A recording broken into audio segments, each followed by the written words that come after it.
आलस्य करते रहने की आदत मत बनाइए और दीर्घ सूत्री ना बने, लंबा खींचते रहना किसी भी बात को, आज के काम को कल पर टालते रहने की आदत। इसलिए ये जो एक साधना होती है जिसे बोलते हैं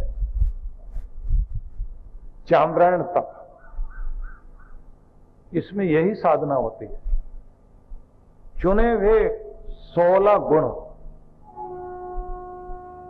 उनका अभ्यास करना होता है कि जीवन को नया बनाना, रूपांतरण देना, नवीनीकरण करना। मौका निकाला करिए कि आप 15-16 दिन के लिए सब कुछ छोड़कर एक स्थान पर आ जाओ जहां गुरु के सानिध्य में आपके जीवन को नया रूप देने के लिए तैयारी की जाए। मैं देखता हूं कि विदेश में लोगों की आदत है, वे अपना समय निकालते हैं, अपने किसी भी फील्ड में काम करते हैं तो उसमें और नया सीखने के लिए और अपने को बेहतर बनाने के लिए, और एक शब्द बोला करते हैं कि मस्तिष्क का नवीनीकरण करने के लिए 1 हफ्ते के लिए निकल रहे हैं हम लोग, दिमाग को नया बनाने के लिए। और हम सब जिस तरह से एक दायरे में बंध गए, एक गोल घेरे में घूम रहे हैं, सुबह भी वही है, शाम भी वही है, जिंदगी इतनी लंबी हो गई फिर भी वही दायरे में गोल गोल घूमते जा रहे हैं। पुराना समय होता था जब तेल सरसों का निकाला जाता था तो कोल्हू में बैल जोड़कर निकालते थे लोग, बैल जोड़ देते थे, वो गोल गोल घूमता रहता था। अभी भी गांव में कुछ लोग गन्ने का रस निकालते हैं तो उसमें भी बैल जोड़ देते हैं और वो भी गोल गोल घूमता रहता है। तो किसी ने बैल से पूछा कि कितना चले हो सुबह से, कहता है 50 किलोमीटर। पूछा पहुंचे कहां हो, बोले पहुंचे कहीं भी नहीं, है वहीं के वहीं। किसी बस के कंडक्टर से पूछो कितना चले हो, बोले आज तो 250-300 किलोमीटर चले हैं। पहुंचे कहां हैं, बोले सुबह जहां से चले थे वहीं शाम को खड़े हैं। वहीं जाके उसी रूट पे वापस आना होता है ना, यात्रा बहुत, खड़े वहीं, वही परेशानियां, वही दुख, वही झंझट, परेशानियों के नाम बदल गए, पीड़ा भोगने वाला वही, क्योंकि आप एक ही दायरे में गोल गोल घूम रहे हैं, उससे बाहर निकलना ही नहीं चाहते। निकलोगे कब, जब आप सोचने के लिए तैयार होगे, परिवर्तन के लिए तैयार होगे, चेंज लाने के लिए तैयार होगे, जब आप कुछ कष्ट सहने के लिए तैयार होगे कि भले ही कुछ भी हो मैंने इस दायरे से बाहर निकलना है। जिस दिन आप तैयार होगे बस उसी दिन आपकी जिंदगी में परिवर्तन शुरू और आपका भाग्य जागना शुरू। इतनी हिम्मत तो करनी पड़ेगी।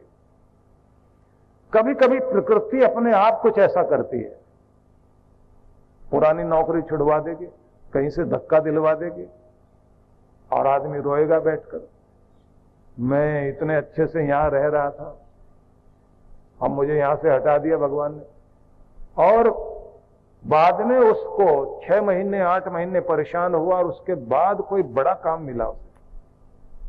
जब बड़ा काम मिला और उसमें जब वो ज्यादा पैसा, ज्यादा बड़ा पद, ज्यादा बड़ा रुतबा, ज्यादा बड़ी खुशियां, ज्यादा बड़ा घर उसको मिल गया, उसके बच्चे बहुत अच्छे से पढ़ रहे हैं, अब जो शिकायत करता था वो धन्यवाद करता है, भगवान तेरा लाख लाख शुक्र है, अगर मैं वहां पड़ा रहता तो वैसी दुर्गति मेरी रहती, आज मैं जहां आया हूं ये तेरी मेहर है। मैं तो उस समय कह रहा था भगवान ऐसा क्यों करा, भगवान ऐसा क्यों करा, और आज पता लगा कि तूने अगर ऐसा ना किया होता तो जो आज मिला है वो मुझे ना मिला होता, क्योंकि हम परिवर्तन से डरते हैं और भगवान परिवर्तन कराता है। तो इसकी तैयारी खुद कर लिया करो, बदलने के लिए तैयार रहें, कुछ जोखिम लेने के लिए तैयार रहें, हम अपने कंफर्ट जोन से बाहर जाना नहीं चाहते, ये बड़ी मुसीबत है।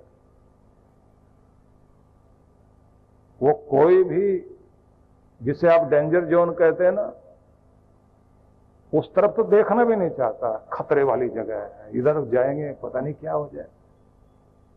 लेकिन जब तक आप कदम नहीं बढ़ाओगे बात बनेगी नहीं। तो मैंने आपसे एक शब्द कहा था कि व्यक्ति को अटैचमेंट और डिटैचमेंट की प्रैक्टिस करनी चाहिए। किसी चीज में जुड़ना भी आना चाहिए और कब उससे ध्यान हटाना है यह भी गुण आना चाहिए। पीछे मुड़ के देखना ही नहीं, छोड़ दिया तो छोड़ दिया, मन हटाया तो हटा लिया। इस अभ्यास में सबसे बड़ी चीज आती है, कहते शुरुआत करनी चाहिए आदमी को अपने स्वाद से। स्वाद जीतिए पहले, जीभ से शुरुआत होती है साधना। इसलिए सारे जितने भी उपवास व्रत वगैरह हैं जीभ से शुरू कराए जाते हैं कि पहले जिह्वा पर नियंत्रण, स्वाद को जीतना। उसके बाद कहते हैं अब वाणी का संयम, बोलने पर ध्यान। अब जैसे ये साधना पूरी हो जाती है उसके बाद कहते हैं अब मिताहार, लाभकारी भोजन, नाप तोल कर भोजन। बड़ी बढ़िया बात है ये। मतलब जो भोजन करते हुए आपके शरीर में पचे और वो फैट ना बने, उतना भोजन। जैसे वो फैट बनने लग जाता है और कमर के पास आकर के वो चर्बी जमा होने लग जाती है और फिर कोलेस्ट्रॉल और ट्राइग्लिसराइड और फिर और सारी चीजें, ये सब शरीर को जिस तरह प्रभावित करती हैं। आर्टरी आदमी की वो गड़बड़ कर रही, और कान के पास यहां भी 2 नसें होती हैं, इसमें भी कोलेस्ट्रॉल जाके अपना असर डालता है। ब्रेन हेमरेज या हार्ट पर असर। और कमाल है, हमारे पूर्वजों ने हमें भारतीयों को हर घर के बाहर तुलसी का पौधा दिया। भगवान को भी भोग लगाना तो उसी का आप तुलसी दल डालना, और इसी में वो गुण है कि कोलेस्ट्रॉल को भी गलाता भी है और खून को पतला भी करता है। ये जितने भी दवाई देते हैं ना डॉक्टर लोग, जिनको हार्ट वार्ट की दिक्कत हो जाती है, खून को पतला करते जाते हैं। इतना पतला हो जाता है कुछ का तो कि अगर पिन मार दो तो एकदम फव्वारा सा निकलता है,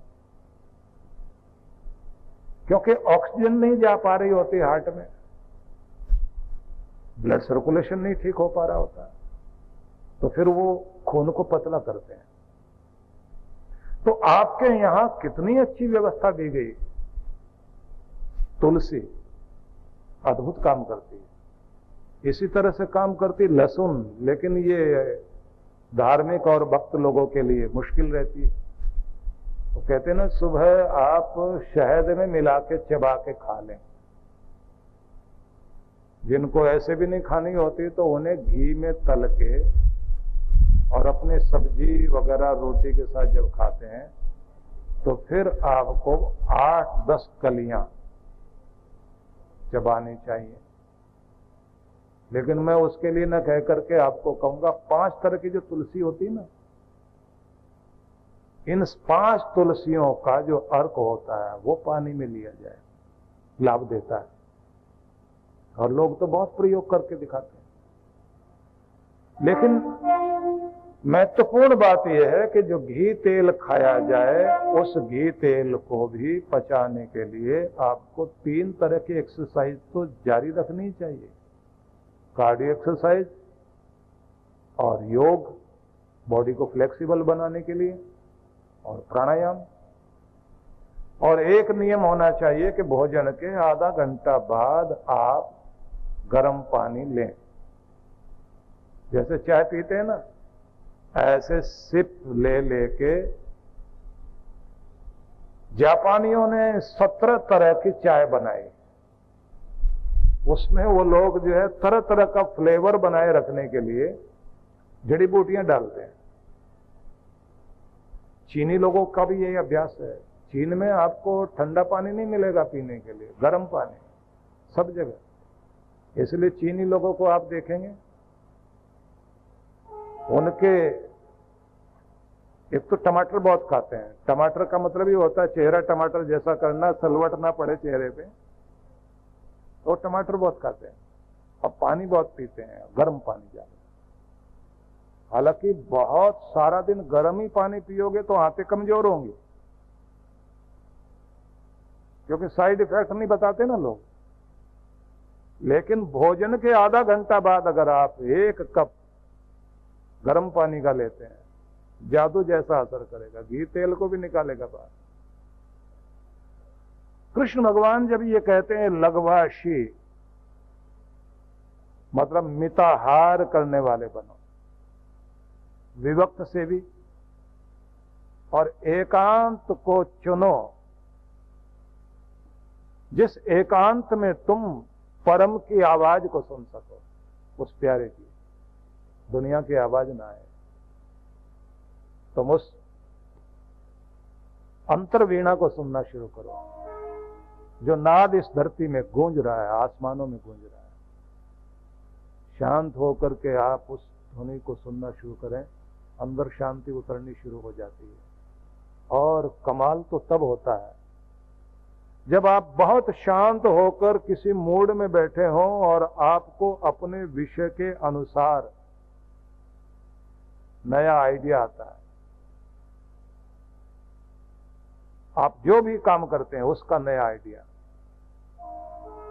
ये नया आइडिया इतना अद्भुत होता है। दुनिया की बड़ी से बड़ी नई नई चीजें जो इजाद हुई है, वो दिमाग में ही आई, भगवान ने दी। नई ट्यून किसी अच्छे म्यूजिक डायरेक्टर को, संगीतज्ञ को, किसी की नकल करके नहीं, एकदम अंदर धुन आएगी, अपने मूड में बैठा, एकांत में आनंद ले रहा है, एक नई ट्यून आएगी। किसी विज्ञानवेत्ता को, वैज्ञानिक को एकाएक उसके अंदर ये घटना घटती है, कोई नया आइडिया आएगा, दुनिया में नई नई चीजें बनती हैं। इसलिए दुनिया में बुद्धिजीवी लोग, दिमाग वाले लोग राज कर रहे हैं। आज आप देखते हैं कि इतनी इतनी नई नई चीजें आ रही हैं। पहले जो 5 साल, एक समय था जब 10 साल के बाद कोई नई चीज आती थी, फिर 5 साल में हुई, फिर हर साल नई चीज।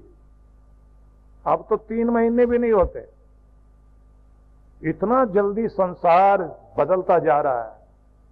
और नए नई एज के बच्चे अपने मूड में बैठे होते हैं, नया नया आइडिया ले रहे हैं, काम कर रहे हैं। काम करते करते भगवान अंदर दे रहा है, अचानक किसी को सूझता है कुछ। पुराने हम लोग जिन चीजों को याद करते हैं, जैसे गुस्ताव एफिल की बात करते हैं। गुस्ताव एफिल का नाम आपने सुना, जिसके नाम से एफिल टावर बना। कैसे मूड में था, किस तरह से, इतना बढ़िया इंजीनियर था, आर्किटेक्ट था ही। फ्रांस को नया रूप दिया उस आदमी ने। आइडिया आया तो एक विश्व का आश्चर्य उसने बना करके दुनिया के सामने प्रकट कर दिया। दुनिया जाती है पेरिस में, आप अपने शांत स्थान में, एकांत में मन को एकाग्र करके देखिए तो सही, भगवान ने आपके अंदर क्या क्या दे रखा है। वो प्रकट होने का मौका मिलता ही ऐसे है। इसलिए भगवान कृष्ण कहते हैं विभक्त से भी एकांत का चयन करना सीखो। इसलिए इन लोगों की चुनी हुई जगह अद्भुत ढंग से बनाते हैं लोग। एडिसन की जो इतना बड़ा साइंटिस्ट हुआ ना, उसकी लैब आप देखते, आप जाए ना न्यूयॉर्क में, न्यूयॉर्क के और न्यू जर्सी के बीच में हडसन रिवर है, पार करो तो उसके बाद न्यू जर्सी में 2 बड़े फुटबॉल ग्राउंड जितनी उसकी लैब थी, जिसमें उस व्यक्ति ने दुनिया के 2000 आविष्कार किए। उसी के कारण ये क्रांति घटित हुई ने, जो आज बल्ब जल रहा है। मैं निवेदन करना चाहता हूं, ये लोग चुनाव करते थे, कहां बैठकर हमारे अंदर वो चीज आए। कुछ नहीं कर सकते तो अपने घर में एक जगह तो बनाओ ऐसी, जहां आप शांत होकर एकांत में बैठ सकें, भगवान का नाम जप सकें, अपना कुछ पढ़ सकें, कुछ लिख सकें, कुछ चिंतन कर सकें, और उसे बहुत पवित्र बनाइए। वहां पर आप गंदे संदे पांव लेकर मत जाओ। अब तो आप अपने कंप्यूटर वाली जगह पर भी गंदे पांव लेकर नहीं जाते, और जहां सुपर कंप्यूटर है वहां कितना ध्यान रखा जाता है। आप अपनी उस जगह को जिसमें आप बैठकर अपने मस्तिष्क का नवीनीकरण करना चाहते हैं और परमात्मा की कृपा पाना चाहते हैं, जगह बनाओ तो सही। कोई बाहर से इतने अच्छी बेलें चढ़ाइए, उस पर फूल लदे हुए हों, अंदर आपका म्यूजिक सिस्टम से लेकर के आपकी पढ़ने वाली सारी चीजें, आपकी यही लाइब्रेरी सब रखो, बहुत आनंद में बैठो, अपने भगवान से कनेक्शन जोड़िए। आदमी कोई भी ऐसा होता है जो हर समय इसी धुन में रहता है कि नया आइडिया आए। कुछ आता कहां से? आपके दिमाग से। दिमाग में कहां से आता? ऊपर वाला देता है। चार्ली चैपलिन को इतना ज्यादा ध्यान रहता था कि नया आइडिया सपने में भी आ सकता है। दुनिया का महान हास्य अभिनेता हुआ, आज तक उसकी नकल होती है। अपना वॉइस रिकॉर्डर अपने बिस्तर के साथ रखकर सोया हुआ, सपने में भी अगर कोई ऐसी चीज आ गई, उठ के जाग करके उसको रिकॉर्ड करता था पहले, कहीं निकल ना जाए दिमाग से। बिजली की तरह कौनती है नई नई चीजें, नए आइडियाज आते हैं, आएंगे उनको जो अपने एकांत को चुनकर और अपना तार जोड़ता है वहां से। इसलिए ये ध्यान ज्ञान की बातें जो की जाती हैं, लोग ये सोचते हैं ये तो कोई बूढ़े बूढ़े लोगों के लिए है। ये भारत का विज्ञान है, और जैसे जैसे इस विज्ञान पर आपका ध्यान जाएगा, आप दुनिया से अद्भुत और अलग तरह के इंसान होते चले जाएंगे। परम पूज्य श्री सुधांशु जी महाराज के पावन सानिध्य में विराट भक्ति सत्संग दिनांक 13 से 14 दिसंबर 2023। कार्यक्रम की रूपरेखा: 13 दिसंबर शोभा यात्रा प्रातः 8 बजे जोड़ा मंदिर से टाउन हॉल मैदान तक। भक्ति सत्संग प्रातः 10 से 12 बजे एवं सायं 4 से 6:30 बजे। 14 दिसंबर ध्यान साधना शिविर प्रातः 9 से 11 बजे। भक्ति सत्संग सायं 4 से 6:30 बजे। विशेष कार्यक्रम मंत्र दीक्षा 14 दिसंबर प्रातः 11:30 बजे। स्थान टाउन हॉल मैदान, पूर्व बर्धमान। आयोजक विश्व जागृति मिशन बर्धमान समिति। संपर्क सूत्र। आप सभी इस कार्यक्रम में सादर आमंत्रित हैं। 25वीं वर्षगांठ के सुअवसर पर पूज्य श्री सुधांशु जी महाराज के पावन सानिध्य में विराट भक्ति सत्संग कार्यक्रम की रूपरेखा: दिनांक 15 से 17 दिसंबर 2023 प्रातः 9 से 11 बजे, सायं 5 से 7 बजे। विशेष कार्यक्रम 16 दिसंबर दीक्षार्थियों से साक्षात्कार प्रातः 11:30 बजे। सुंदरकांड पाठ दोपहर 12:30 बजे। 17 दिसंबर रक्तदान प्रातः 10 बजे। मंत्र दीक्षा समारोह 17 दिसंबर प्रातः 11:30 बजे। स्थान PC Chandra garden, science city के सामने। आयोजक विश्व जागृति मिशन ट्रस्ट, कोलकाता। संपर्क सूत्र। आप सब परिवार सादर आमंत्रित हैं। परम पूज्य श्री सुधांशु जी महाराज एवं डॉक्टर अर्चिका दीदी जी के पावन सानिध्य में विराट भक्ति सत्संग दिनांक 23 से 26 दिसंबर 2023। कार्यक्रम की रूपरेखा: 23 से 26 दिसंबर सायं 5 से 7 बजे। 24 से 26 दिसंबर प्रातः 9 से 11 बजे। स्थान मॉडेला मिल कंपाउंड, LBS मार्ग, चेक नाका, थाने पश्चिम। विशेष कार्यक्रम 25 दिसंबर प्रातः 10 बजे। स्थान वरदान लोक आश्रम, घोड़बंदर रोड, थाने। आयोजक विश्व जागृति मिशन, थाने मंडल। संपर्क सूत्र। आप सपरिवार सादर आमंत्रित हैं।